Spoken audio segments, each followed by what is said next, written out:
Class 10th की पहली कविता सूरदास के पद की यह दूसरा पद है। मन की मन ही मांझ रही। गोपियाँ उद्धव से कहती हैं कि हमारे तो मन की बात मन में ही रह गई। कहिए जाए कौन पे उद्धव, हे उद्धव हम किसके पास जाएं और अपने मन की बात कहें। ना ही परत कही कि हमारे बात को सुनने वाला कोई नहीं है। अवधि आधार आस आवन की। गोपियाँ उद्धव से कहती हैं कि अब तक हमें आस मतलब आशा थी, आवन की मतलब आने की, अवधि मतलब समय, कि एक समय के पश्चात हमें आशा थी कि श्री कृष्ण जो हैं वो अवश्य आएंगे।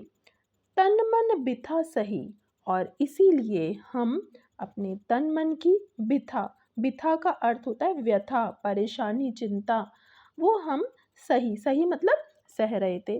गोपियाँ कहना चाह रही हैं उद्धव से कि हे उद्धव हमें आशा थी कि एक दिन श्री कृष्ण अवश्य आएंगे और इसी सहारे हम अपने तन मन की व्यथा सह रहे थे।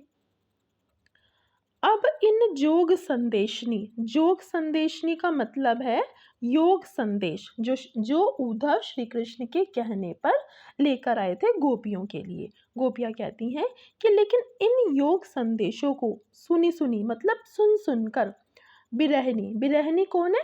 गोपियाँ, जो विरह में थी, मतलब श्री कृष्ण से दूर होने का जो दुख बर्दाश्त कर रही थी, वो कौन थी? बिरहनी। गोपियाँ कह रही हैं लेकिन तुम जो हमारे लिए योग संदेश ले आए हो, इसको सुनकर हमारे विरह की जो अग्नि है, यानी हमारा जो दुख है श्री कृष्ण से बिछड़ने का, दही वो और भी ज़्यादा क्या हो गया है? बढ़ गया है। कि जैसे यदि हम आग में यदि घी डालें तो क्या होता है? वो और भी ज़्यादा तेज़ हो जाती है, और भी ज़्यादा प्रज्वलित हो जाती है। तो ठीक उसी प्रकार उद्धव के योग संदेश को सुनकर, जो श्री कृष्ण ने भेजा था गोपियों के लिए, उस योग संदेश को सुनकर गोपियों का दुख तो और भी ज़्यादा क्या हो गया है? बढ़ गया है। चाहती हुती मतलब चाहती थी। गुहार जीते ही, गुहार लगाना मतलब पुकार लगाना।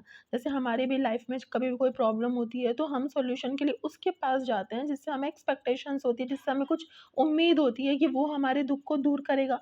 ठीक उसी प्रकार गोपियों को भी आशा थी कि श्री कृष्ण उनका जो दुख है वो दूर करेंगे, लेकिन श्री कृष्ण ने तो उनके लिए योग संदेश भेज दिया।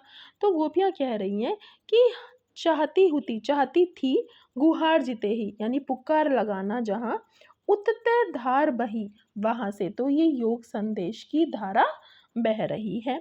सूरदास जी के माध्यम से गोपियाँ कहती हैं अब धीर मतलब धैर्य, धरई क्यों मतलब हम किस प्रकार धैर्य धारण करें। मर्यादा न लही, मर्यादा का अर्थ है मर्यादा। इस पे क्वेश्चन पूछा जाता है, मर्यादा न लही यानी मर्यादा न रखना। गोपियाँ कहती हैं कि अब हम किस प्रकार धैर्य को धारण करें जब श्री कृष्ण ने ही मर्यादा नहीं रखी। तो आपसे बोर्ड एग्जामिनेशन में क्वेश्चन पूछा जाता है कि श्री कृष्ण ने कौन सी मर्यादा नहीं रखी, या फिर किसने प्रेम की मर्यादा नहीं रखी, या कौन सी मर्यादा की बात की जा रही है। तो आप इसमें आंसर लिख सकते हैं कि यहाँ पर प्रेम की मर्यादा की बात हो रही है जो श्री कृष्ण ने नहीं रखी। प्रेम की मर्यादा क्या होती है कि प्रेमी जो है वो अपनी प्रेमिका के समीप रहे, उसका हाल चाल पूछे, लेकिन श्री कृष्ण ना तो स्वयं आए और ना ही कोई प्रेम का संदेश भेजा, बल्कि उद्धव को योग संदेश देकर भेज दिया। इसलिए गोपियाँ कह रही हैं कि हम किस प्रकार अब धैर्य धारण करें, किस प्रकार धीर धरें हम, जब श्री कृष्ण ने ही प्रेम की मर्यादा नहीं रखी।